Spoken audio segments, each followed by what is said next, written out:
Hi friends, welcome to Deepu kitchen. இப்போ எங்கே இருக்குன்னு பார்த்தீங்கன்னா, போகிற வழியில் கம்மா இருந்துச்சுங்க. அதை தான் நான் உங்களுக்கு காட்டிக்கிட்டு இருக்கேன். அந்த கம்மாவில் பாருங்கள், தாமரைப்பூ அழகாக இருக்குது. ஒயிட் கலர் தாமரைப்பூ தெரியும்னு நினைக்கிறேன். பார்க்க மட்டும்தான் செய்ய முடியும், அதை பறிக்க முடியாது. ரொம்ப ஆழமாக இருக்கும். இந்த கம்மா எதுக்கு நம்ம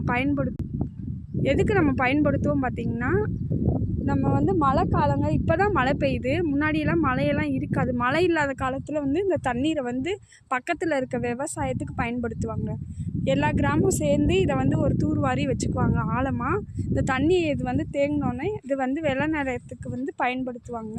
அப்புறம் இதில் வந்து வளர்கிற மீனை வந்து குத்தகைக்கு விடுவாங்க. கிராமத்தில் இருக்கவங்க யாராவது ஒரு ஆள் எடுத்து அந்த வந்து குத்தகைக்கு எடுத்து அந்த மீனை வந்து விற்பனை பண்ணுவாங்கங்க. எனக்கு தெரிஞ்சதை நான் சொல்கிறேங்க. உங்களுக்கு இதை பற்றி தெரிஞ்சிச்சுன்னா எனக்கு சொல்லுங்கள், நானும் தெரிஞ்சுக்கிறேன். பார்த்திங்கன்னா லோட்டஸ் எவ்வளோ அழகாக இருக்குது, செம்மையாக இருக்குங்க. உங்களோட இதே நான்